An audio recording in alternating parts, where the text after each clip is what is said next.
The cameras flashed. The crowd froze. And just like that, Hollywood had a brand new obsession. Or, a very good reason to start panicking behind the scenes. Right. Welcome to Starscope Report. Join us as we uncover Hollywood drama, music industry shakeups, and viral influencer scandals. From red carpet surprises to massive social media controversies, we really dive deep into the stories behind the fame. And today's deep dive is incredibly fascinating. I want you to imagine, just for a second, your most brutally honest group chat. Oh, wow. Yeah, you know the exact one I'm talking about. It's the chat filled with your absolute closest friends. It holds all the inside jokes that would sound, well, completely unhinged to anyone else. And probably the real-time processing of messy breakups and, totally unfiltered advice. Exactly. The bonds that have survived years of evolving personalities. Now, I want you to imagine taking that exact dynamic with all its chaotic vulnerability and just broadcasting it to millions of viewers on a massive streaming platform. I mean, that's a concept that would send most of us into an immediate panic. The group chat is sacred ground, right? It really is. It's the ultimate safe space. The second you open those gates and introduce an audience, you fundamentally alter the psychology of those relationships. Right. But see, for one of the most visible families on the planet, opening those gates isn't a privacy violation. It's actually just the latest tier of their business model. Which brings us to the core of what we're looking at today, because the headline we're unpacking, the one based on that huge YouTube video title, is Why Khloe Kardashian's New Hulu Show Has the Family Nervous. And to really get to the bottom of this, we are dissecting the massive slate of announcements that just dropped from Hulu's inaugural Get Real House event that was in Beverly Hills on April 22, 2026. We've got a fantastic stack of sources for this one, by the way. We're pulling from industry heavyweights like Deadline, The Hollywood Reporter, TV Insider, and Yardbarker. Yeah, they've given us all the press releases, the executive interviews, and, the behind-the-scenes reporting from the event itself. So here's our mission for today. We aren't just looking at this as another reality show to throw on in the background while you fold laundry. Definitely not. We are unpacking how the Kardashian-Jenner media empire is radically shifting its strategy. Right. They're pivoting the spotlight away from the center of their family and pointing it outward into their extended orbit. And by doing that, they're showing us exactly where the modern business of reality television is heading and why that shift is causing some serious internal anxiety. So let's just unpack this. To really grasp the mechanics of this shift, we have to look at what Khloe is actually doing here with her new docuseries, The Girls. She spent over half her life on camera, right? Yeah, since the early E! Network days to the current Hulu era. Exactly. Yeah. But with The Girls, which drops later in 2026, she's intentionally stepping back. She is executive producing the series alongside Bun and Murray Productions. The original producers. Right. But she isn't the focal point anymore. She's handing the primary narratives over to her inner circle. Which is such a fascinating flex, honestly. Hulu is pitching this as a deeply intimate look at her real-life besties. And if you're a longtime viewer of their flagship shows, you already know this cast. Oh, absolutely. They've been lingering in the background of birthday party scenes for years. Right. We're talking about Natalie Halcro, the twins Khadijah and Malika Haqq, Yris Palmer, Olivia Pierson, and Nicole Williams English. And Hulu says it's going to cover surprise proposals, solo parenting, glam getaways, and growing pains. Which, sounds great on paper. Yeah, Khloe herself really sold this at the Hulu event. She stood on stage and pitched them by saying, they're moms, they're moguls, they're my girls, and soon they're going to be all your girls too. That's good marketing. It is. She even added that her original girlfriends are wild and absolutely unhinged, kind of like me. Here's where it gets really interesting to me, though. Looking at this lineup, it feels exactly like a superhero movie franchise building out a cinematic universe. Oh, that's a really good comparison. Right. Like, we've spent nearly 2 decades with the Avengers, the core Kardashian family. They established the lore, they built a massive audience, they secured the streaming deal. Yep, the foundation is completely set. And now they're basically in phase 4. They're giving standalone spin-offs to the supporting characters who've just been waiting in the wings. It works conceptually, for sure. But here's the catch with that analogy, and maybe why the family is reportedly nervous about all this. Okay, balancing. Marvel can just recast Captain America if an actor acts up, or, they can put him in a mask.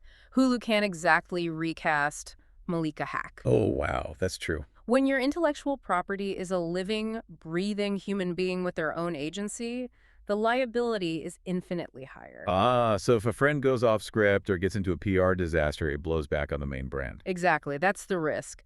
But the economic upside is that you don't have to spend 3 seasons building an emotional connection. The audience already has a parasocial relationship with these women. Right, that makes total sense. Yeah. Because Malika Haqq actually had a quote in the sources that basically confirms this strategy. What did she say? After Hulu played the teaser, she said, "We really are the Kardashian-Jenner OG squad. We've been a show since we've known each other." Oh, wow. Yeah, we need to look at the production psychology behind that specific phrase. Oh. We've been a show since we've known each other. Very telling. It is. What she's telling you is that the narrative architecture is already built. Modern production companies, especially veterans like Boone and Murray, they don't want to cast strangers and hope for friction anymore. Because that's highly inefficient. Right. You run the risk of them just being completely boring together. Precisely. By monetizing a pre-existing, authentic dynamic, Boone and Murray doesn't have to manufacture chemistry. They just have to map out the existing fault lines. Oh, so they already know exactly who secretly envies whom or who gives the best advice. And where the historical resentments lie. From an editing perspective, it's a total goldmine. You're capturing a 15-year friendship. Meaning, every single argument carries the weight of decade and a half of context. That is basically a shortcut to prestige-level drama. It really is. But wait till you hear what came next, because looking at the broader Hulu slate announced at this Get Real House event, I'm honestly a bit lost on the messaging. How so? Well, Hulu is heavily hyping up this show as always unfiltered. I mean, their literal marketing tagline is, "Chaos is couture." Right. But how on earth can a show be truly unfiltered when the star's best friend is the boss? Khloe is executive producing alongside industry heavyweights like Julie Petty, Farnaz Farjam, Nicole Blaise, and Lauren Goldstein. Yeah, that's a massive contradiction. Exactly. If Khloe holds the purse strings, she's not going to let herself or her friends look bad. All right. So where does the unfiltered chaos come from? I'm really glad you brought that up because you're absolutely right to challenge that word unfiltered. And to understand why Hulu is marketing it this way, we have to zoom out. Okay, zoom out to what? To look at why they threw this Beverly Hills event in the first place. Oh, right. Because they announced a massive unscripted slate. They aren't just throwing darts at a board. They are building a protective moat around their content. Exactly. They announced House of Stassi with Stassi Schroeder. They announced a Dancing with the Stars spin-off hosted by Robert Irwin. And they confirmed the mainline DWTS Season 35 with Maura Higgins and Ciara Miller. It's a huge push. If you're loving these Hollywood twists and industry breakdowns so far, make sure you're subscribed. Oh. We've got even crazier stories ahead in this deep dive. Definitely hit subscribe. But to get back to Hulu's strategy, unscripted content is incredibly cost-effective compared to scripted dramas, and it's highly retentive for a streaming platform. Yeah, people just binge it endlessly. Right. Hulu is positioning itself as the undisputed home for lifestyle and reality programming, so they need to convince the audience that they're getting raw, authentic access. That's why they use phrases like chaos is couture. Exactly, but as you pointed out, the reality of how these shows are actually produced is the complete opposite of unfiltered. It's a masterclass in highly sanitized brand management. So how does that actually play out in the editing bay? Because, I mean, you can't have a reality show without conflict. No, you can't. But you also can't have conflict that damages the billion-dollar brand. So what gives? We actually have a very rare, transparent look into how this works, straight from our sources today. Well, from the podcast interview. Yeah.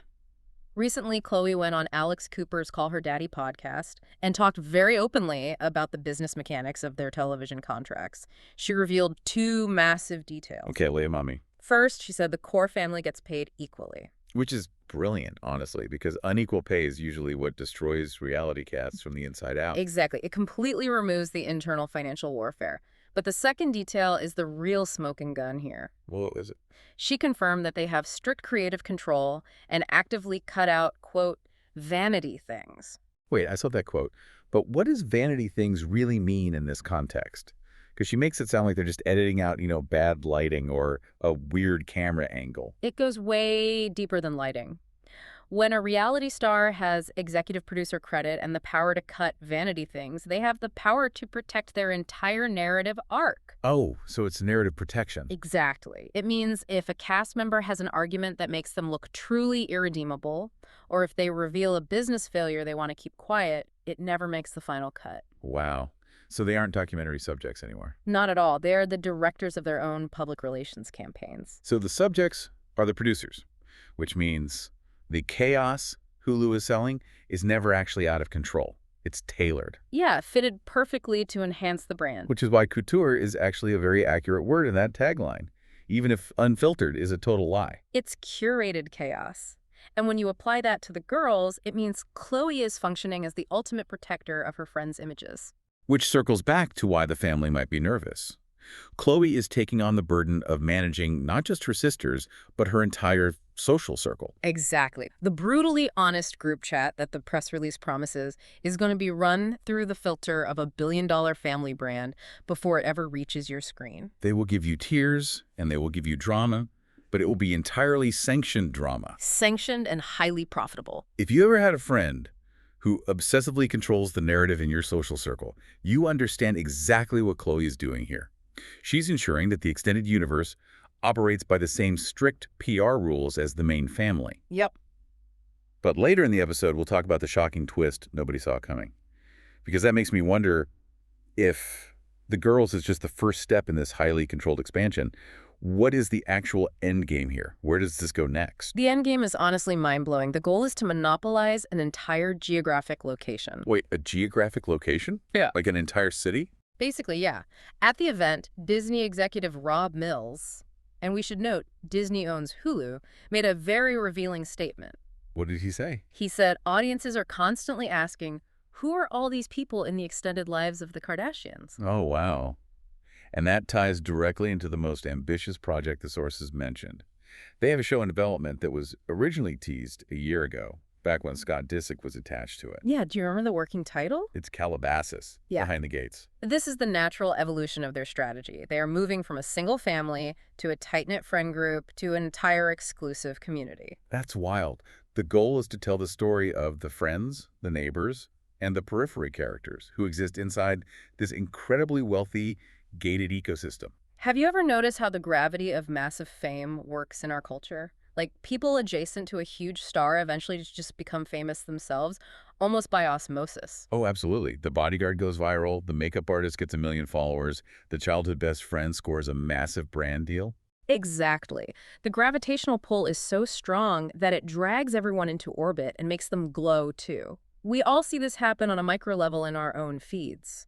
But they are doing it at an industrial scale. It's an economically brilliant strategy. I mean, think about the costs of producing unscripted television. If you want to put A-list talent on screen, you have to pay A-list talent fees. Right, which eats into your profit margins pretty fast. But if you franchise the zip code, you don't have to. You're leveraging the aesthetic and the associative drama of the Kardashian brand, but you're paying B-tier or C-tier talent rates for the actual cast members. You are essentially treating a real-life social ecosystem as intellectual property. Exactly. And let's take that a step further, because they really are leaving no relationship unmonetized. The sources note that Khloe also used this Hulu event to publicly state her desire to bring her brother, Rob Kardashian, back to reality TV. Right, back onto the main series. Yeah. She explicitly said she has faith and confidence in him returning. Which proves that the machine is just insatiable. There is a continuous strategic push to get absolutely everyone in the family's orbit onto a screen. Because if you are in their orbit, you are content. The world they live in has become just as valuable as the people they are. It's like they've built a sun, and now they're figuring out how to charge viewers for looking at the planets that revolve around it. That is the perfect way to describe it. So when we step back and look at the whole board, what's the real takeaway here? I think we're watching Khloé Kardashian successfully transition from a reality star who simply exists in front of a camera into a media mogul who directs the camera at others. Yeah, she's leveraging her OG squad, this highly authentic, pre-existing social network, to feed Hulu's desperate need for sticky, unscripted programming. And she's pulling it off while maintaining the exact same ironclad creative control that built her family's empire in the first place. Which explains the headline we started with. The family might be nervous because they are handing the spotlight to people who aren't blood relatives. But with Khloe at the helm as EP, they're ensuring the brand stays totally bulletproof. It really is the pinnacle of modern celebrity business. They've figured out how to extract the immense financial value of reality television without having to endure the raw, unfiltered vulnerability that used to be required to make it. They've taken the messy reality of human relationships and just turned it into a highly controlled luxury product. And honestly, it makes you think about how we all operate now, right? How so? Well, we can sit back and analyze the Kardashians for turning their friend group into a curated television show. But in the age of social media, aren't we all basically acting as the executive producers of our own lives? Oh, absolutely. The scale is different, but the behavior is identical. Exactly. We carefully cast the characters we feature on our Instagram stories or our TikToks. We edit out the bad angles. We hide the messy arguments. We're all cutting out the vanity things, just like Khloe said. We might not have a Hulu budget or Julie Pizzi producing our weekend getaways, but the impulse to package our friendships for public consumption is entirely universal. We're all presenting our own version of curated chaos. We're all trying to make our lives look like prestige reality TV, which really blurs the line between a genuine memory and just, a piece of content. Which leaves us with a thought I really want you to mull over today. If our friendships and our inner circles are increasingly viewed through the lens of content, whether that's on a multi-million-dollar streaming series like The Girls, or just a carefully framed photo dump on your own personal feed, how does that change the way we actually relate to one another behind closed doors? It's the real question. Right. When the camera is always a possibility, when does the performance of friendship end and the reality of that brutally honest group chat actually begin? Stay tuned and hit that subscribe button so you don't miss what's coming next, because we love exploring these massive cultural shifts with you. We really do. You've been listening to Starscope Report, where we uncover the stories shaping Hollywood, music, and pop culture. Thanks for tuning in. And don't forget to subscribe for more stories that keep the stars shining.